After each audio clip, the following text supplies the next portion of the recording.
Badabing dry brined leg of lamb from Superior Farms. You're going to start by putting some mustard all over the leg of lamb. Pardon me, do you have any Grey Poupon? Next, you're going to put a generous coating of Badabing dry brine all over the leg of lamb, inside out, anywhere there's a little hole, go ahead and open it up and pour some in. Then you're going to tie this up with some butcher's twine.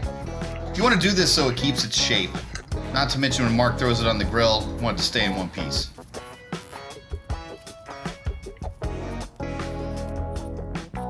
Put it in the fridge uncovered for 24 to 36 hours. You want that brine to penetrate all that great protein. All right, we're gonna go ahead and light the grill now. Get it nice and hot. We're gonna use a convector, so we don't have direct heat. We're gonna make a nice convection in here. You're looking for around 250 to 275. Next, we're gonna chop up some shallots. I like them pretty small. You're gonna add that to a skillet with some fresh thyme. Just go ahead and de-stem those. If you get a couple stems in, that's cool. Throw it on the grill. Go ahead and insert your thermometer into the thickest part of the lamb. You're looking for 120 degrees because you're gonna cook it low and slow to start. Next, we're gonna add some olive oil to our shallots and our thyme. Put it on the mini-max, gonna get that nice and hot. We're gonna add some champagne vinegar and a little bit of chicken stock. Now you're gonna simmer this until it thickens up. Shouldn't take too long. Next, we're gonna add some old style mustard. We like coarse ground. And some Dijon as well.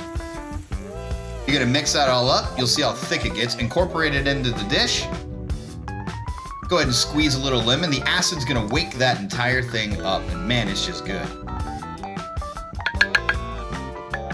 Put it in a bowl, hand it to your buddy. Next, we're gonna go ahead and check the lamb. Once you get it 120 degrees, take it off the grill, let it rest.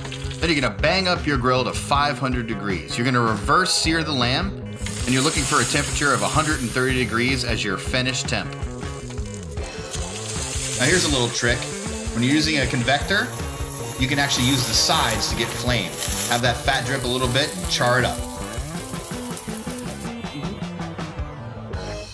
Then you're just gonna slice this in about 1/4 inch thick slices. And yep, we did it again. Coast to coast pink. Now it's completely done because we smoked it. Put on a little mustard and enjoy.